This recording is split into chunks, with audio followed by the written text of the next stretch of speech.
Bonjour à tous, nous poursuivons l'étude de l'arrêt bilan de ce 4e palier avec l'orthographe. Alors la première leçon du palier portait sur les accents. D'abord, le rôle des accents est de modifier la prononciation d'une voyelle. Exemple, élevé, père, pâte, Noël.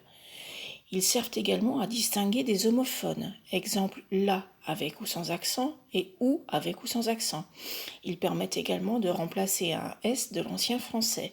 Exemple, hôpital, forêt et fête. Ensuite, les différents types d'accents. Alors, il y a d'abord l'accent aigu que l'on ne trouve que sur le E et qui permet d'obtenir le son E. C'est comme par exemple les mots prêt et appliqué.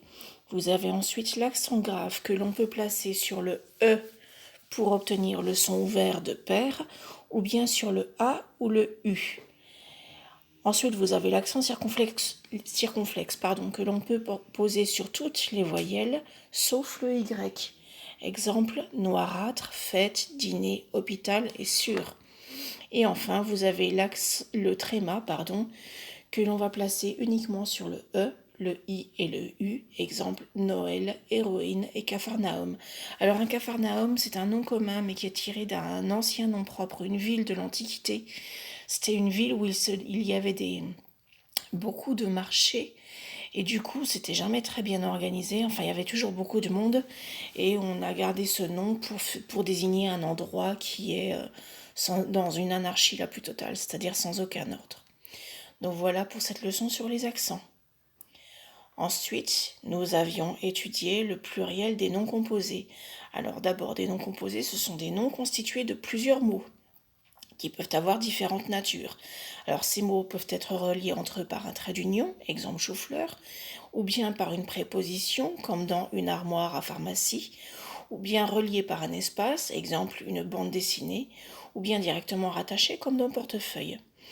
En ce qui concerne leurs règles d'accord, la plupart des noms et des adjectifs seront variables. Exemple, des sourds-muets, je mets des S à sourd comme à muet. Des choux-fleurs, je mets un X à chou et un S à fleur. Sinon, toutes les autres natures resteront invariables.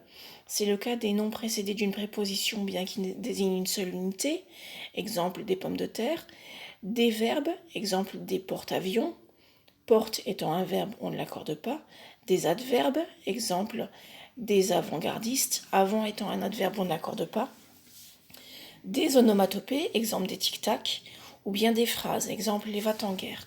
Donc dans ces cas-là, toutes ces natures-là seront toujours invariables.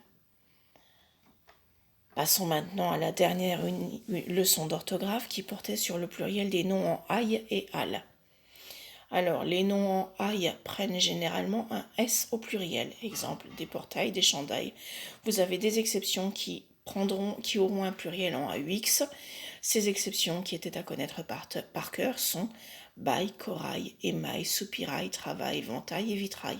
Alors, je rappelle au passage qu'un bail, c'est un contrat de location. Et un soupirail, c'est une petite fenêtre qui s'ouvre, qui donne sur une cave et qui permet de l'aérer. Ensuite, vous avez les noms en al. Alors, leur pluriel se fera en AUX. Exemple, des chevaux, des journaux. Ça, c'est pour la règle générale. Là encore, quelques exceptions en S à connaître par cœur. Bal, carnaval, festival, chacal, régal et cal, qui donc prendront un S. Donc, vous refaites ces cartes mentales sur la feuille que vous aviez utilisée en grammaire.